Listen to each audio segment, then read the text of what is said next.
I can remember just thinking to myself, I just need a way out. I need a way out. I don't care what it looks like, how it feels. I need a way out. And all of a sudden I got this feeling come over me, well, nothing's going to change. So I'm just going to have to take myself out. And my family will forgive me, hopefully. And, hopefully eventually forget about me. Refuges were too full because I had 4 children, not the normal, which was 2, so they couldn't accommodate me. So I had to sleep in the car. And it was due to domestic violence, otherwise I wouldn't have had to flee houses or leave.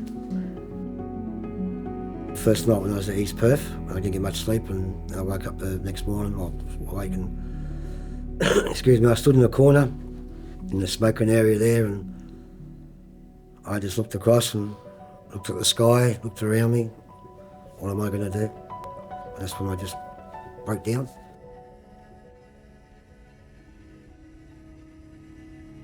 It was really challenging.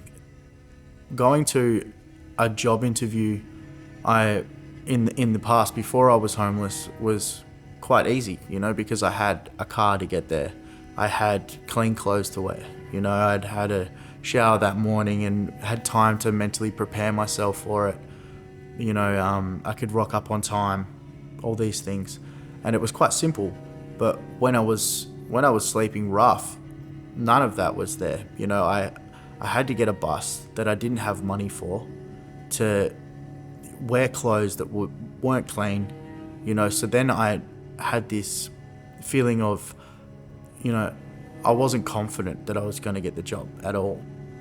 To be honest with you, I wanted to just give up, because not only did I feel helpless, I didn't have much help around me that wasn't my immediate family, and any time that my immediate family, like my mum or my sisters, helped me, I would end up messing it up anyway, and I didn't feel that I was worthy of help. When I was in Queensland, I had a phone call from my sister. Mum had 2 weeks to live for leukemia. Went back home to see my mum. Spent 4 days with her. The first night I stayed with her, I actually slept with my mum. We held hands. The next morning we were still holding hands. And then I came back to Queensland because of work, and 3 days later another phone call. Mum had passed away. I was only working casual, and as we know, working casual don't get paid unless you go to work. I was behind in my rent, other few bills I had as well, so I had to go basically straight back to work. And that was probably my biggest mistake, because when I was on my own, I had no one to talk to.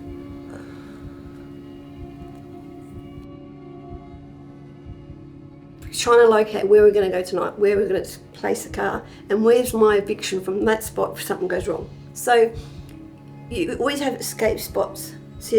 But bathing, feeding, clothing, school, those were my main things for the kids they had to achieve. Whilst I did that, I thought if they can achieve that and I can get them in, I'll do shift nursing, and then I can do 3 of them a week. And I was not resting. I was manic, I was in survival mode, fight or flight, continuously, every minute of every day, every hour.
Having somebody look me in the eye and truly say, with belief in their heart and sincerity in their voice and empathy, that everything's going to be okay. It might not be today, it might not be tomorrow, it might not be, in a week, but things are going to be okay. That was the best service that I received from Uniting. Understanding was probably the biggest thing as well, where they actually listened to you. When I spoke to Ali, when my first referral, and even Jazz, and talking to them was eye to eye. They weren't just sitting there writing this down like this, yep, okay, next, like this. Sat there, looked at you as a person, treated you as an individual as well, which made me feel really, really good. Having somebody to talk to that believed in me, and that also some of them had experienced it themselves, and they were walking proof of that it can change, and that I truly believed it when they said that to me. And it was the first time in a long time I could truly give somebody my trust. Davina came with me. She's from United Care.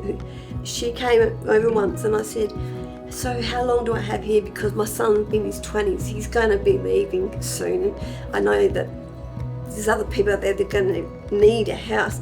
And she said, no, this is going to be your forever home. And then 2 weeks later, NDIS women say you are getting NDIS funding because of all the stuff you've been through.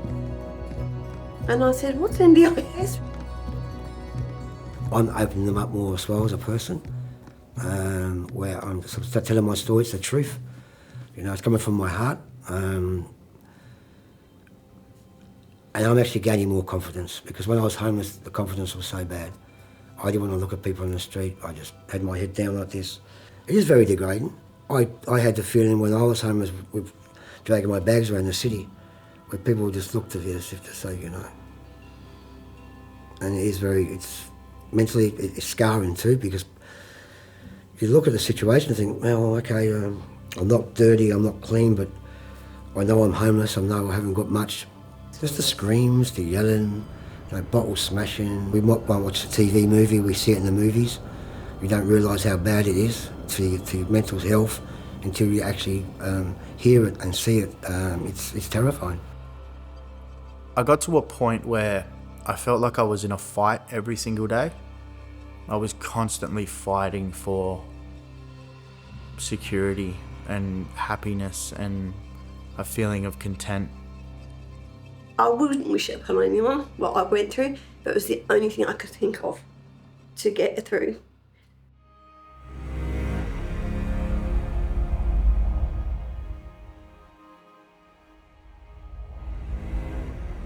It's crazy to come back here now and look around, and I still have that familiar feeling, there was a time in my life where I used to call this home, you know what I mean? And it looks a lot worse now than when I used to see it, because you tend to, when you're in a state of crisis, or experiencing trauma on a daily basis, things like scenery don't have a big impact, because all I seen was a dry spot to sleep with a light, with power, that's away from the rain. But I've been in other car parks before where I was staying, and they actually turned the fire sprinklers on and just soaked the whole place out so that they would get rid of me, I kind of lost faith in society over and over again, because that really fueled the idea that nobody really wants to help me. Even though I was in such a vulnerable state, people were just concerned about themselves, and I thought that everybody was like that.